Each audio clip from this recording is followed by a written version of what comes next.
Chapter 6. Pincher, or the Heron's Beak. Anyone would be sad for less, but Reynard had not yet reached the depth of his humiliation.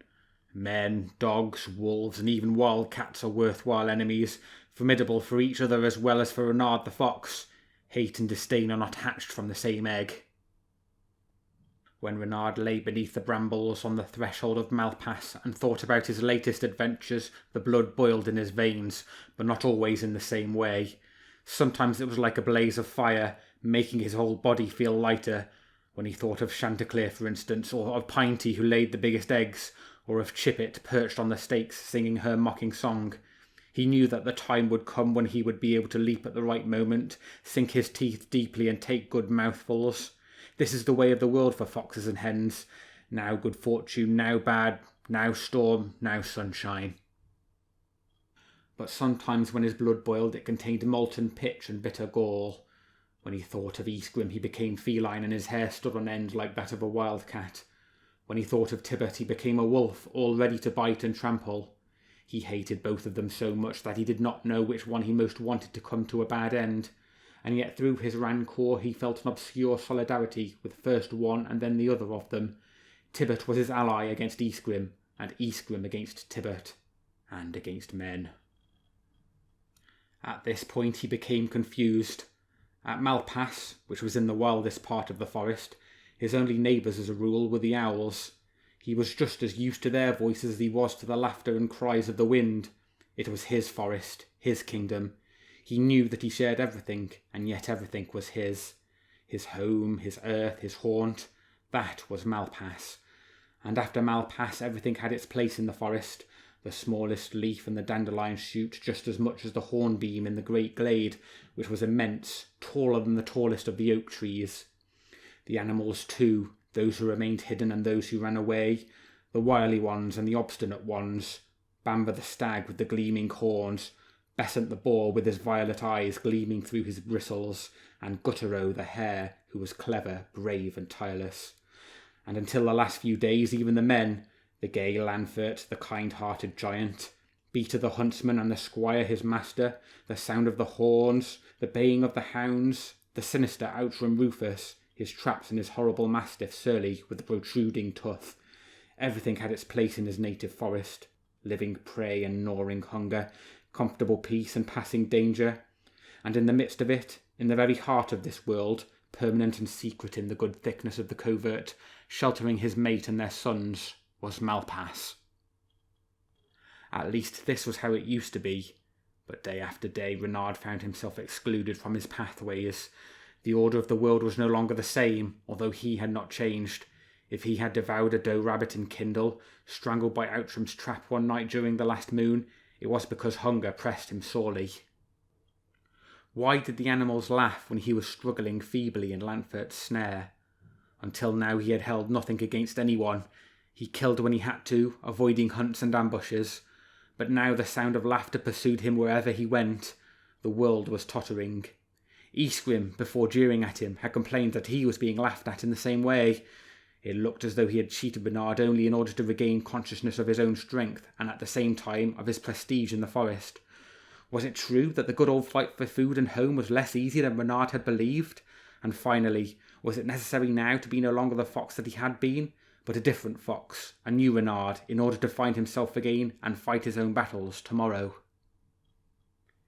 In the meantime he had lost his peace of mind. He went backwards and forwards along the deer walks and the forest paths, stopping, starting again, looking backwards over his shoulder, then forwards again, perpetual shudders running through his fur. Fear went with him along his trail, and fury too, and resentment and hate, the desire to escape and bite at the same time, to be safe and to have revenge. He was just as angry with Bruin the bear, for whom Lanfert had set his trap, as with Constant and Noir, Ysgrim and Tibbet, with every pair of eyes that had watched him struggling with his tail caught in the tree trunk, or leaping and crying at the foot of the festival cross. Every gaze which encountered his made him feel ashamed or ridiculous. He growled for Turslin the crow, and also for the titmouse and the hind. If he were to encounter Noble the lion, the king who lived far away in the rocks of Breviand, whom he had never seen, he would growl too. He looked for Grimbart the badger, his relative and friend, with the intention of confiding in him and asking his advice and help, but he had looked for him in vain, and he already imagined that Grimbart had withdrawn his confidence. As night fell, dark with the threat of rain, he was standing by a marsh where his chance footsteps had led him. A few frogs had been jumping noisily. He crouched in the reeds. He growled at the frogs, at their buoyant leaps and widening rings on the water which, for him, expressed contempt and defiance. He closed his mouth and thought of growling again, but his entrails complained like an empty cask. A warning cry descended out of the sky, as shrill as that of a wild gander, and immediately behind the reeds he heard the sound of a splash on the water, spray rising and falling, and then everything was suddenly still again. In the silence the ripple sent out by the splash arrived, trembling at his feet. He went forward step by step across the soil, among the tall thick stems. He glided forward like a shadow, and stopped as soon as he heard the long parchment-like leaves brushing against each other. In that way the creature fishing in front of him would believe it was the evening breeze. For he could see it a few feet away, standing with its feet in the water, walking as though the muddy bottom consisted of sharp stones. It was Pincher, the big heron with purple markings, who was something of a hunchback with a curving neck. His aigrette quivered on his head. He was peering through space with his hard little eyes. The fox was so near that he could see their pupils ringed with gold. The fisher-bird became more confident, risked one step towards the edge of the reeds and then another. Reynard steadied himself on his mound of earth, brought his front paws together below his head and swayed on his hindquarters like a cat. He was going to leap. The opportunity was too good, for Pincher, facing towards the open pool, was offering him his broad back, as grey as the melancholy sky. Reynard leapt, his mouth open, and 1 second later he felt the tasteless water filling his nostrils, running down his throat and suffocating him horribly. What had happened? What was happening now?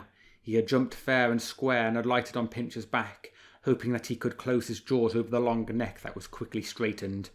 But his paws slipped on the smooth, thick plumage. A twist of the flexible neck, a flash of lightning, a sudden pain at the tip of his nose, another close to his eyes, and then he was spitting and floundering, the heron's beak thrusting like a dagger, plunging him into the muddy water, closing over his back legs, nipping and pulling, rolling Reynard into the mud, letting him go, feinting, dealing more blows, cutting and thrusting, and again attacking Reynard, who was already more than half drowned. For a moment he feared for his life.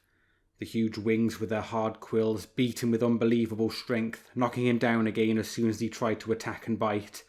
Finally, with disdain, as though he were indulging in a whim, Pincher let him go and abandoned him.